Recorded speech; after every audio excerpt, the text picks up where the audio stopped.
govern del Botànic ha començat a caminar i el president Ximo Puig ha assenyalat avui com a principals prioritats la lluita contra el canvi climàtic, l'aplicació del pacte contra la violència masclista i la millora de les condicions de treball. Què tal? Bona nit. València és una de les ciutats més segures de tota Europa. Així ho ha reivindicat l'alcalde Joan Ribó en una conferència organitzada per la policia local.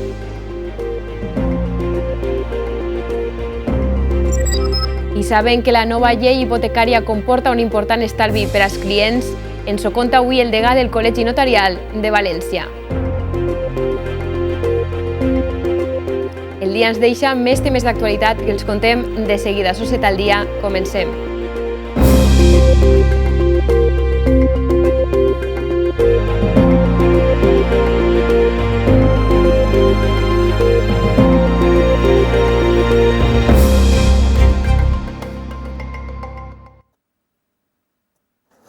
Puig es marca com a objectiu situar l'atur per davall del 10%. Així s'ha manifestat el president de la Generalitat un dia després de que el nou Consell del Botànic prometerà el seu càrrec. Puig ha defensat aquest matí que l'economia ha d'estar al servei de la millora de l'ocupació perquè aquest siga de més qualitat, millor pagat i menys precari.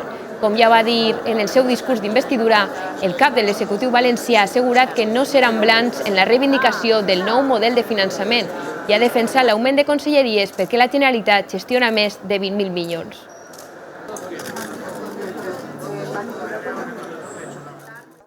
Precisament Puig ha participat avui en el traspàs de competències a la consellera d'Innovació, Universitats, Ciència i Societat Digital, Carolina Pasqual, una nova conselleria que per primera vegada en la història tindrà la seu a Alacant.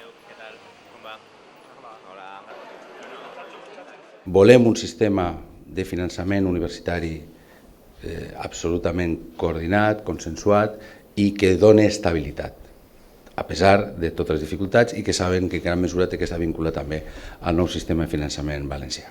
La Consellería de Innovación, Universidades, Ciencia y Sociedad Digital inicia su andadura y está en consonancia con los tiempos que vivimos y, por tanto, asume el gran reto de conseguir que todos estemos preparados para los desafíos que suponen la economía y la sociedad digital.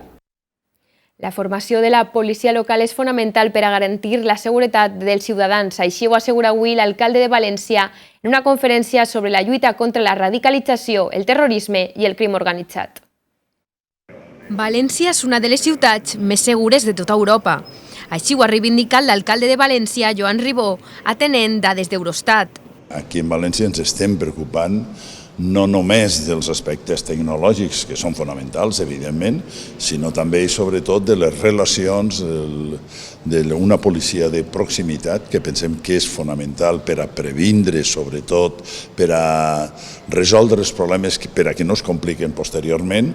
Ribó ha realitzat aquestes declaracions a motiu de la seva participació en la conferència Nous enfocaments per a la lluita contra la radicalització, el terrorisme i el crim organitzat, organitzada per la Policia Local de València dins del projecte europeu Takedown. Necessitem una policia que siga per als ciutadans una garantia de seguretat, una garantia de convivència i tot el que fem en aquesta direcció jo crec que és positiu. Segons el parer de l'alcalde, la labor dels agents de la policia local és fonamental per a previndre i combatre la intransigència, el radicalisme o determinades formes de xenofòbia que són clares a Europa. Per això, ha subratllat la necessitat de reforçar la preparació dels agents.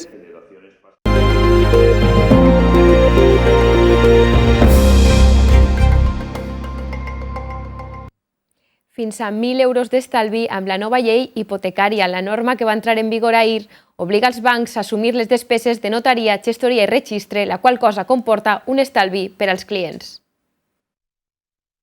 Ja ha entrat en vigor la nova llei hipotecària. La norma obliga les entitats a assumir les despeses de notaria, gestoria i registre, la qual cosa permetrà als clients estalviar una mitjana de 500 i 1.000 euros.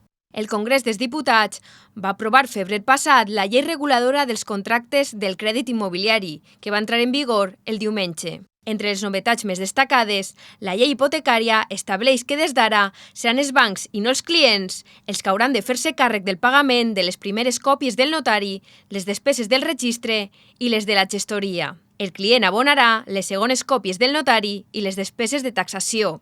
Els notaris, sense cap cost, hauran d'explicar les condicions i assegurar-se que han sigut compreses pel ciutadà. Això abans del dia de la firma. La hipoteca per al primer habitatge quedarà gravada amb l'impost d'actes jurídics documentats, que pagaran les entitats financeres. La llei hipotecària suprimeix les clàusules sol. Una altra novetat és que s'endureix el desnonament. Sol es podrà iniciar després de 12 quotes impagades o el 3% del capital de la hipoteca.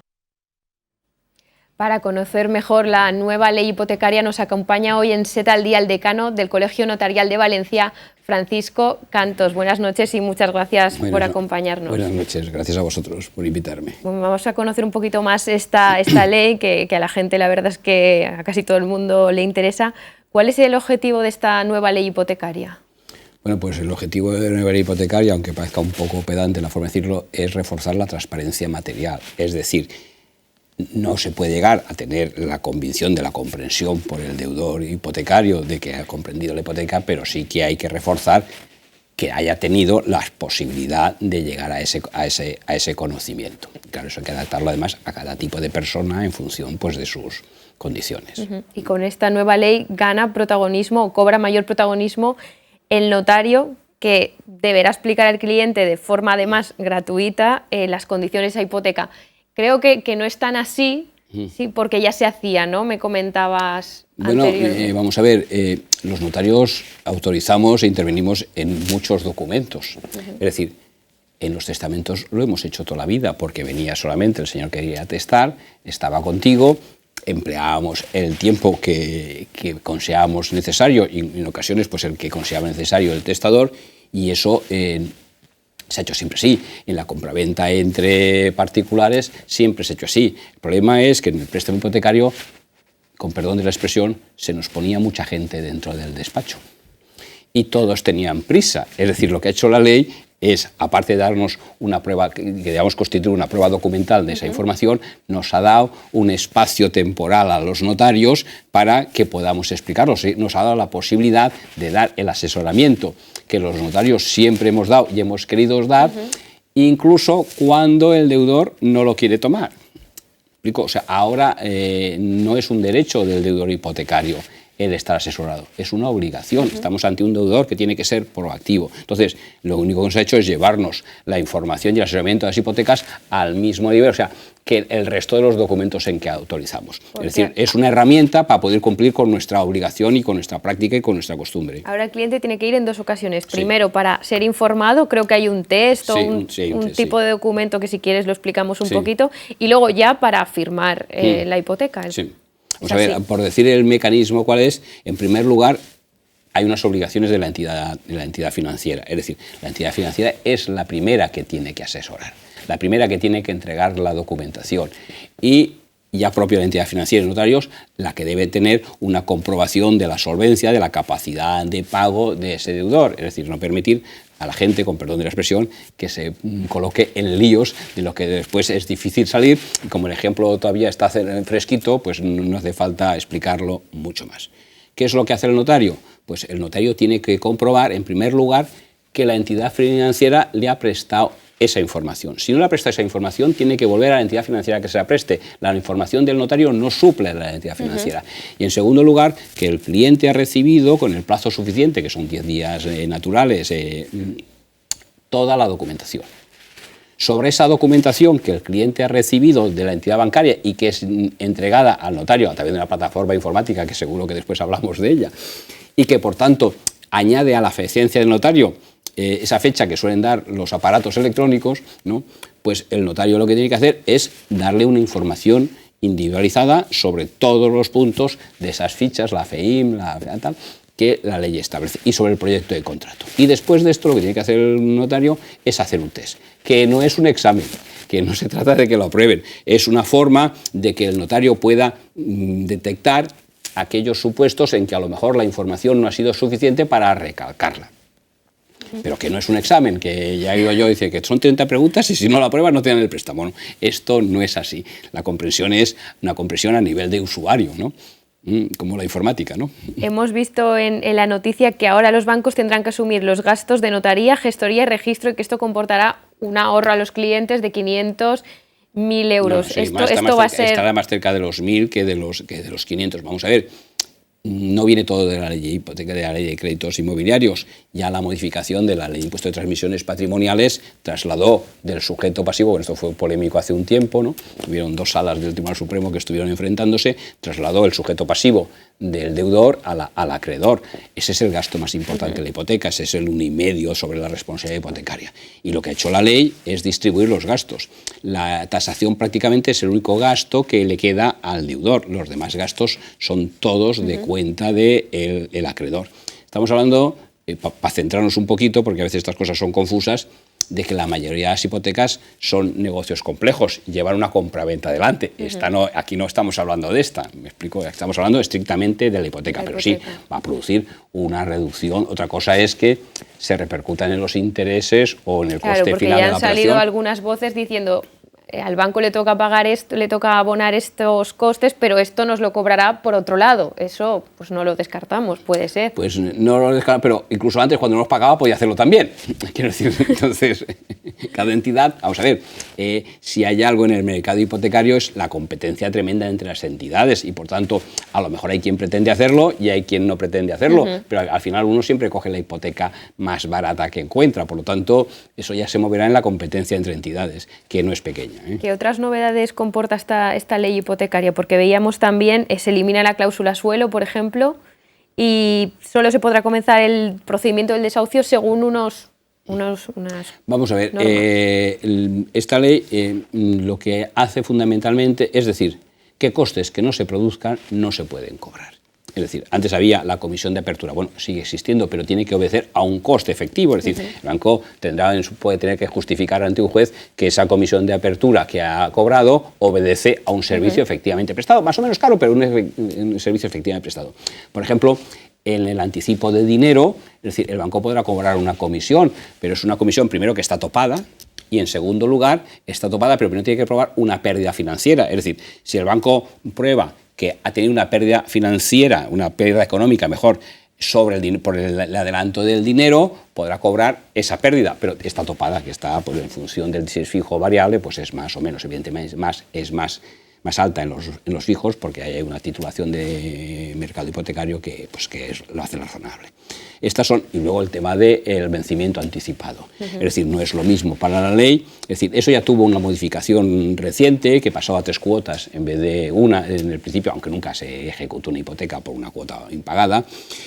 Ahora se fracciona el préstamo entre la mitad de la duración y la segunda mitad. Protege más al cliente. Claro, y por tanto no solamente un impago, es decir, tienen que ser 12 o 15 cuotas en función de la fracción y tiene que ser por lo menos un 3% o un 1,5% en la segunda mitad. Con el tema de la burbuja inmobiliaria, pues a los notarios también nos ha caído un poquito no sé cómo decirlo. Sin epidural. La pregunta es si la figura del notario está valorada después, porque algunos dicen, ¿y por qué no alertaron de las cláusulas suelo? ¿La figura del notario está bien valorada después de toda esta polémica? Sí, vamos a ver, el problema de la cláusula suelo no es que no se alertase, porque se alertaba. El problema de la cláusula suelo no es que la cláusula suelo existía, aunque ahora se ha suprimido, que a lo mejor es la mejor forma de eliminar el problema, ¿no? El problema era de transparencia material. Es decir, en el derecho moderno, en el derecho del consumo, no se trata de que un señor preste el consentimiento informado en el momento del consentimiento, es que ese consentimiento, esa voluntad de contratar, se haya formado, de una forma sentada, sedimentada. Me explico, es decir, que no cabe en el mercado hipotecario la compra compulsiva. Es decir, esto es una cosa para 20, para 30 años y el consumidor puede ser que lo entienda todo, pero llegó de una forma compulsiva o llegó tras un periodo de meditación con la información. Al final la ley lo que dice es que, mire usted, se le tiene que dar toda la información y usted está obligado a recibirla. Y además no puede hacerla de hoy para mañana, por lo menos tienen que pasar 10 días. Me refería yo que a veces pagan justos por pecadores y a veces el notario se lleva la peor parte de por qué no se ha informado cuando no es el notario, sino es un cúmulo de circunstancias. Yo esa sensación no la he tenido nunca como notario. No solamente no la he tenido nunca, sino fíjese usted que la solución al problema se ha puesto en los notarios. Por tanto, es decir, yo creo que esa sensación Los notarios no la hemos tenido, los poderes públicos no la hemos tenido y la opinión pública tampoco, porque si no estarían diciendo, si se me permite, hombre, han puesto la zorra a cuidar las gallinas. Y yo creo que nadie le ha parecido mal que seamos los notarios, porque vamos a ver, la gente no nos conoce los notarios solamente por los préstamos hipotecarios, nos conoce por otras muchas cosas. ¿En qué participan los notarios en la vida cotidiana? Pues hombre, en muchas cosas, es decir, por ejemplo, en los testamentos, en documentos que más por ir a la modernidad, en las voluntades anticipadas, es decir, cuando uno decide qué es lo que quiere que le ocurra cuando está enfermo y no puede prestar el consentimiento, es un documento muy moderno que se está haciendo bastante. En los poderes preventivos es otro documento que es muy interesante y también es desconocido, es decir, que uno puede dar un poder y decir, aunque me pierda la capacidad, quiero que mi apoderado pueda representarme, aunque yo pues tenga una Alzheimer. Este es un documento familiarmente muy interesante. Este ya empieza a ser conocido y se empieza a hacer bastantes. Y luego pues en lo tradicional, en las compraventas, en las herencias, en el mercantil. El notariado español es uno de los notariados más potente en competencias mercantiles. Todos los notarios españoles son unos magníficos expertos en derecho mercantil. En otros notariados no ocurre tanto. O sea, el notariado, vamos a ver, es muy difícil pasar una vida y no pasar por el notario. Pues muchas gracias, Francisco Cantos, por acercarnos un poquito más esta ley y te emplazamos otro día a hablar de otros temas que, como dices, los notarios estáis tan presentes. A vuestra muchas disposición. gracias. A vosotros.